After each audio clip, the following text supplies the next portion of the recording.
Now before you download the video, because either you're a diehard Gears fan or think that Gears 5 is basically the pinnacle of gaming like the press seems to think, let me first say I'm a huge Gears fan and have loved the series ever since I first got my hands on it. And in my opinion, the Gears of War trilogy was one of the best trilogies made during the 360 generation.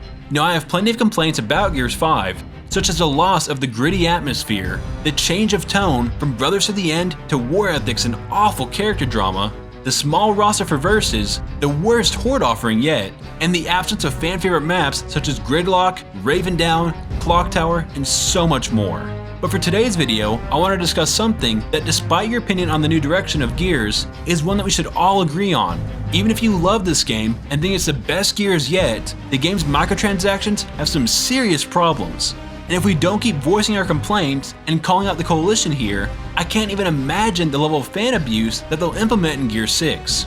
So with that said, let's delve into this game's store and discuss how this might be even worse than EA.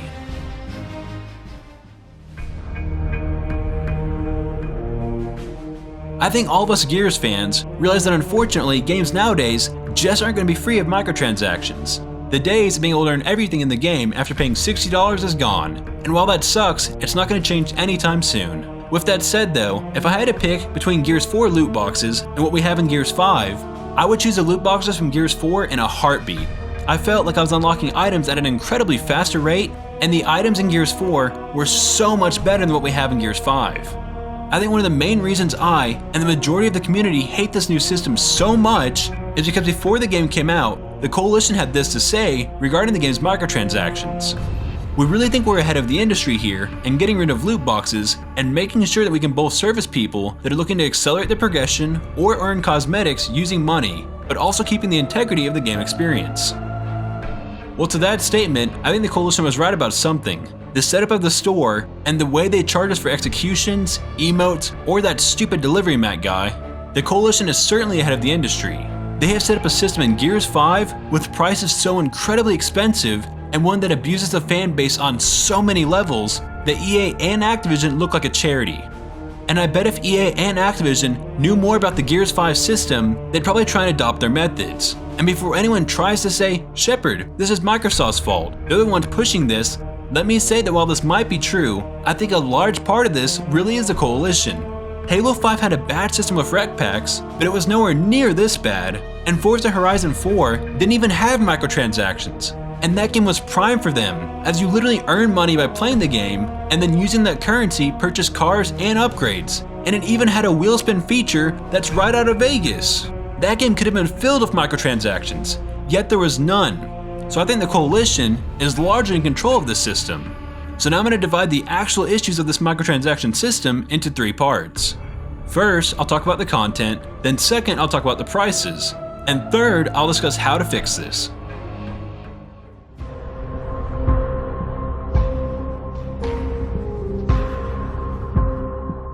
Here in Gears 5, not only is the Tour of Duty, which is essentially a battle pass system, terribly grindy with awful daily challenges, but literally almost every single reward is complete crap. And the only skins you get, like I previously mentioned in my Gears 5 review, are character skins from the campaign, like Snow and Desert Camo Del and Kate. These should be in-game rewards for beating those sections of the game, and for God's sake, we should at least have the characters from the campaign be available as versus characters at launch. That's something that every Gears game has done until now. And there are even old promo screenshots that show characters that we still don't have. Their excuse is that adding characters takes a lot longer due to making abilities for them, but I don't know a single fan that enjoys this stupid link between playing and looking how you want. But even then, they could at least add these skins to versus mode. Or what about the Swarm? Why don't we have more Swarm and Locust characters, since they aren't even playable in Horde? That should mean that it's easy to make skins for that faction, yet the roster on their end is just as terrible.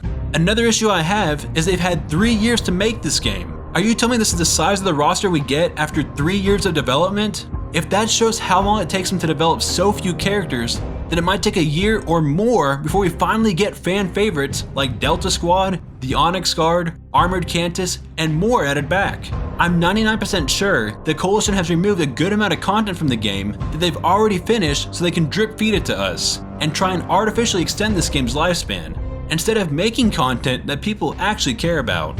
I always knew things like emotes and skins would be in supply drops or something of that nature, but now it's damn near impossible to even unlock these, when we have tons of blood splatters, marking symbols, banners, and overall just a shitload. More like 10 shitloads. Of useless crap that no one outside the Coalition actually cares about in the loot pool.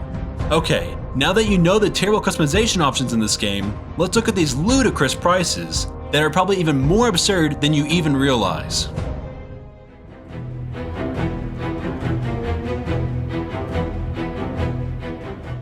Since this game is a $60 game if you buy the physical version, you would think the prices might be somewhere like $5 or $10 max for a legendary and exotic looking cosmetic, right? Well, the answer to that is no. Emotes, such as the one seen here, $10. Executions, $8.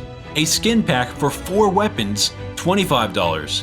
And the characters we get in the store, $10 to $15. Even for characters like Delivery Mac, a character that probably only 5 people in the world wanted, and of course the Coalition is keeping him around instead of vaulting him due to their BS of popular demand, which is actually funny, as vaulting items is a way for a company to create a false sense of urgency so people buy a certain product. So by extending the time that Delivery Mac is available, the Coalition is more or less admitting that no one is buying him and their system is failing.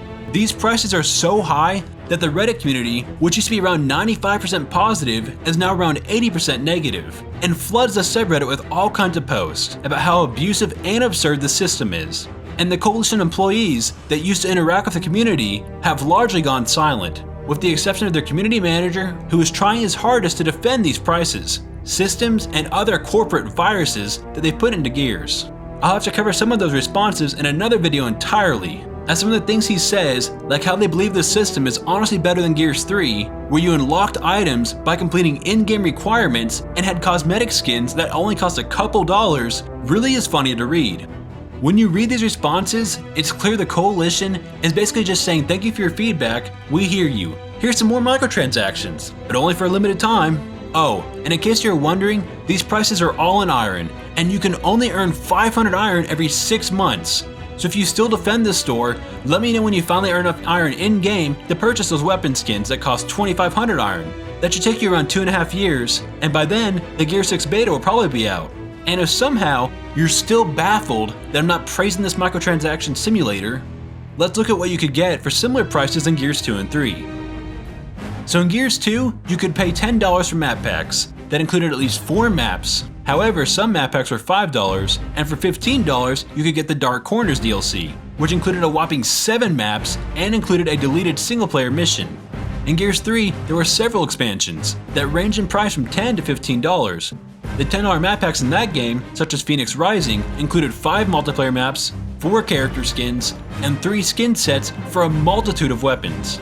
At $15, you got Ram Shadow, which was a fan favorite as it allowed you to play a brand new 3-hour campaign as both Zeta Squad or as the Locust General Ram. And of course, it also included 6 character skins and another weapon skin set. And before any of you Gears 5 fanboys try and say those prices would be drastically different based on inflation 8 years later, I already did the math. And to adjust, instead of the smaller $10 expansions, it'd be $11.41. But that is a price I'd be more than happy to pay for 5 maps, 4 character skins, and 3 weapon skin sets. If the Coalition applies their pricing here, yes, the maps are free, but the character and weapon skins aren't. So if Gears 5 character skins costing $10 per character, and a weapon skin set for 4 weapons costing $25, that means we have 4 times 10 plus 3 times 25. If you do your math right, that's $115. So effectively the Coalition is charging fans 1,150% more than Gears of War 3 prices. So now that I've shared my rant and issues with the system, let's talk about a reasonable way to fix this.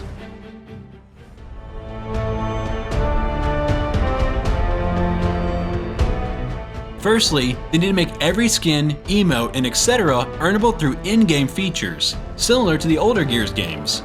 This will not only give players like me, who don't buy microtransactions, something meaningful to grind towards, because as of right now, gamers who don't plan on spending more are going to leave the game at an incredible speed, and return to Gears 4 or the older games, as those are filled with content. We could earn these items by completing tasks such as beating the campaign on Insane, beating the game in co-op, completing a horde of X character on X difficulty, or even challenges, like getting 10,000 kills with the Nasher or another weapon. However, so that the Coalition could also make money off Gears 5, they could add back loot boxes or keep the store, and allow those options to also contain the same progression and challenge rewards. But the difference would be, when you get killed by a player on the enemy team with a certain weapon and unique skin equipped, the death screen would have a star by their weapon icon to show that they earned that skin through in-game requirements and not from loot boxes, while people who simply got it from loot boxes or through the store would not have the star. This makes the actual in-game cosmetic experience the same for both players, who purchased or earned it, but allows the ones who did the work to show their victims that they've mastered an incredibly difficult task. Now, I made this solution in about 10 minutes of thinking, but I think it's a decent system for the Coalition to adopt and implement. But I'd love to hear your all suggestions as well, or comments on my idea. Well, that wraps up this video on the awful state of Gears 5 microtransactions. So let me know what you think of the current state of Gears 5 in the comments, and if you like or dislike where it's at right now. If you'd like to contact me about anything Gears related or otherwise, as well as stay up to date on my videos, then go and follow my Twitter account linked below.